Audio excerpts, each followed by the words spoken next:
الله وبركاته. الحمد لله، الصلاة والسلام على أشرف المرسلين وعلى آله وصحبه أجمعين. الله سبحانه وتعالى നമ്മുടെ സൂറത്ത് ഖബൂലാക്കി അനുഗ്രഹിക്കുമാറാകട്ടെ. നമ്മുടെ ഇബാദത്തോടും നമസ്കാരങ്ങളും സൽക്കർമ്മങ്ങളും അല്ലാഹു തആല സ്വീകരിക്കുമാറാകട്ടെ. അവന്റെ ഉത്തമ മുത്തഖീങ്ങളിൽ നമ്മളെയും നമ്മുടെ കുടുംബാദികളെയും ഉൾപ്പെടുത്തി അനുഗ്രഹിക്കുമാറാകട്ടെ. നമ്മളിൽ നിന്നും നമ്മുടെ കുടുംബത്തിൽ നിന്നുമൊക്കെ പ്രയാസങ്ങൾ അനുഭവിക്കുന്ന രോഗങ്ങളിൽ കഴിയുന്ന മുഴുവനും അല്ലാഹു തആല പരിപൂർണമായി ശിഫയും സലാമത്തും നൽകി അനുഗ്രഹിക്കുമാറാകട്ടെ. ഇരുലോക വിജയം അല്ലാഹു തആല നമുക്ക് ഏവർക്കും നൽകി അനുഗ്രഹിക്കുമാറാകട്ടെ. അതരമായി നബിയുനാ റസൂലുള്ളാഹി സ്വല്ലല്ലാഹു അലൈഹി വസല്ലം തങ്ങൾ പഠിപ്പിക്കുന്നു, ലം തദ്ഹരിൽ ഫാഹിഷതു ഫീ ഖൗമിൻ ഖത്തു ഹത്താ യുഅലിനു ബിഹാ ഇല്ലാ ഫശാ ഫീഹിം الطاعون والأوجاع التي لم تكن مضت في أسلافهم. റസൂലുള്ളാഹി സ്വല്ലല്ലാഹു അലൈഹി വസല്ലം തങ്ങൾ പഠിപ്പിക്കുകയാണ്, ഇന്നത്തെ വർത്തമാനകാല അവസ്ഥകളൊക്കെ പരിശോധിച്ച് നോക്കുമ്പോൾ ഇന്ന് എല്ലാവർക്കും നമ്മുടെ നാട് മുഴുവനും രോഗമാണ്.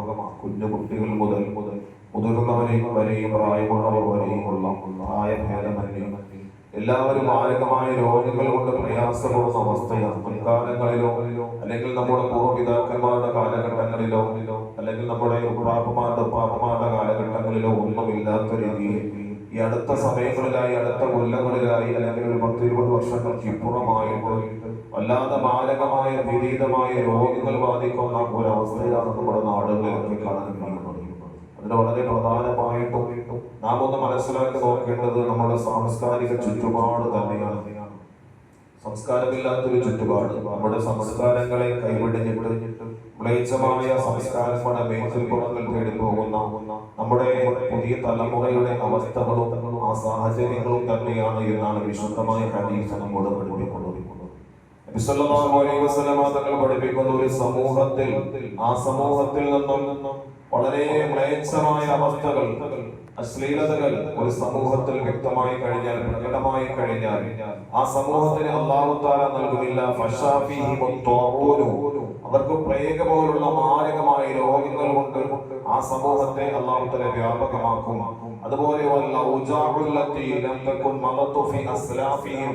മുൻഗാമികൾക്ക് ഉണ്ടാകാത്ത രീതിയിലുള്ള വേദനാജനകമായ മാരകമായ ഭീതിതമായ രോഗങ്ങൾ കൊണ്ട് ആ സമൂഹത്തിൽ അത് പ്രകടമായി വ്യാപകമാകുമെന്ന് ആദരവായി നബിയുനാ റസൂലുള്ളാഹി സ്വല്ലല്ലാഹു അലൈഹി വസല്ലം.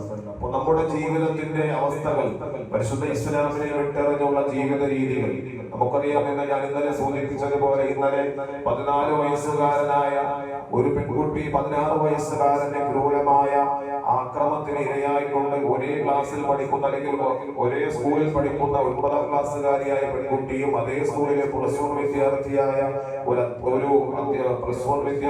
ഒരു വിദ്യാർത്ഥിയുടെ കരങ്ങളാൽ ക്രൂരമായി കൊല ചെയ്യപ്പെട്ട വാർത്തയാണ് ഇന്നലെ നാം സംസാരിച്ചത്.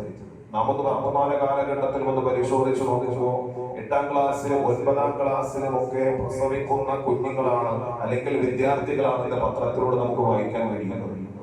8ാം ക്ലാസ്സിൽ പഠിക്കുന്ന പെൺകുട്ടി പ്രസവിച്ചു, അല്ലെങ്കിൽ കേവലം 10 വയസ്സ് 12 വയസ്സ് മാത്രമുള്ള പെൺകുട്ടികൾ പ്രസവിക്കപ്പെടുന്ന ഒരു സാഹചര്യത്തിലാണ് നാം ജീവിക്കുന്നത്. എത്രത്തോളം ഇന്നലെ സൂചിപ്പിച്ചതുപോലെ നമുക്ക് കണ്ണു തുറന്ന് സഞ്ചരിക്കാൻ കഴിയാത്ത സഞ്ചാരപാതകളും താവളങ്ങളും വിദ്യാലയത്തിന്റെ തിരുമുറ്റങ്ങളും ഒക്കെയാണ് നമുക്കിന്ന് കാണാൻ കഴിയുന്നത്. അല്ലാഹു കാത്തുരക്ഷിക്കുമാറാകട്ടെ. ആർക്കും ഒന്നും ചോദ്യം ചെയ്യാനോ അധ്യാപകർക്കോ അല്ലെങ്കിൽ മറ്റുള്ളവർക്കോ അതിന് നേതൃത്വം നൽകുന്നവർക്കോ ഒന്നും ചോദ്യം ചെയ്ത് ശരിയായ പാതയിലേക്ക് കൊണ്ടുവരാനോ പറ്റാത്ത നിയമാവലികളും നിയമങ്ങളുമാണ് നമ്മുടെ നാട്ടിലുള്ളത്. അതിന് ചോദ്യം ചെയ്യാൻ പോകുന്ന ആൾക്കാരെ പ്രതികളായി മാറ്റപ്പെടുന്ന സാഹചര്യം. ഇങ്ങനെയൊക്കെ ഉള്ള വർത്തമാന കാലഘട്ടം മലിനമായ സംസ്കാരത്തിന്റെ ഏറ്റവും മ്ലേച്ഛമായ അവസ്ഥകളിലേക്ക് എത്തിപ്പെട്ടുകൊണ്ടിരിക്കുമ്പോൾ അല്ലാഹുവിന്റെ ഹബീബായ നബി സല്ലല്ലാഹു അലൈഹി വസല്ലം തങ്ങൾ പഠിപ്പിക്കുന്നു, ആ സമൂഹത്തിന്, ആ നാട്ടിന് അല്ലെങ്കിൽ രാജ്യത്തിന് ഉണ്ടാകുന്നത് മ്ലേച്ഛമായ ഈ സംസ്കാരത്തിന്റെ വാഹകരായി മാറിയതിന്റെ പേരിൽ ഏറ്റവും വേദനാജനകമായ, മുൻഗാമികൾക്ക് പോലും നൽകപ്പെടാത്ത തരത്തിലുള്ള മഹാരോഗങ്ങൾ കൊണ്ട് അല്ലാഹു തആല പരീക്ഷിക്കുമെന്ന് നബിയുനാ റസൂലുള്ളാഹി സ്വല്ലല്ലാഹു അലൈഹി വസല്ലം. അല്ലാഹു തആല കാത്തുരക്ഷിക്കുമാറാകട്ടെ. മഹാനായ സൈനബ് ബിൻത് ജഹ്ഷ് റളിയല്ലാഹു തആല അൻഹ അല്ലാഹുവിന്റെ ഹബീബായ നബി സല്ലല്ലാഹു അലൈഹി വസല്ലം തങ്ങളോട് ചോദിച്ചു, യാ റസൂലല്ലാഹ്, നമ്മുടെ നാട്ടിലൊക്കെ നല്ല മനുഷ്യന്മാരുള്ളപ്പോൾ അല്ലാഹുവിന്റെ നാശം നമുക്ക് ഉണ്ടാകുമോ നബിയേ? നമ്മുടെ നാട്ടിൽ അല്ലെങ്കിൽ നമ്മുടെ പ്രദേശങ്ങളിലൊക്കെ നല്ല മനുഷ്യന്മാരുണ്ട്. അള്ളാഹുവിനെ തഖ്വ ചെയ്ത് ജീവിക്കുന്ന സാത്വികരായ മഹാരഥന്മാർ നമ്മുടെ നാട്ടിലുണ്ട്.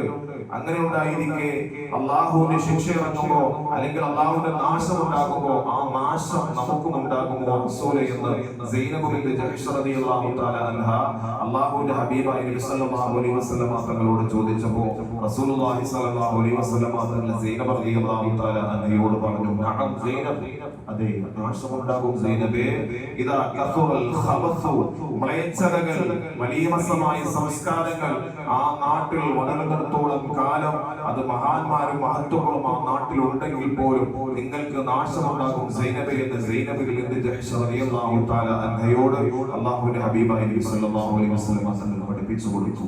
അതുകൊണ്ട് എല്ലാവർക്കും വ്യാപകമായി ഞാൻ നന്മയിൽ ജീവിക്കുന്ന മനുഷ്യനാണ്, എനിക്കതൊന്നും ബാധിക്കില്ല, ആ അല്ലാഹുവിന്റെ ശിക്ഷയും നാശമൊന്നും എനിക്ക് അറിയില്ല എന്ന് നമുക്ക് പറയാൻ കഴിയില്ല. കാരണം ഈ സമൂഹത്തിനിടയിൽ ഉണ്ടാകുന്ന പിന്നെ ഏറ്റവും വ്യാപകമായ മ്ലേച്ഛതകൾ കൊണ്ട് നാമും നാശത്തിലേക്ക് അകപ്പെടും. അല്ലാഹു തആല നമ്മെ കാത്തുരക്ഷിക്കുമാറാകട്ടെ. ഹിദായത്തിന്റെ അവസ്ഥയിൽ അല്ലാഹു നമ്മയും നമ്മുടെ കുടുംബത്തെയും നമ്മുടെ നാടിനെയും അല്ലാഹു തആല വളർത്തി അനുഗ്രഹിക്കുമാറാകട്ടെ.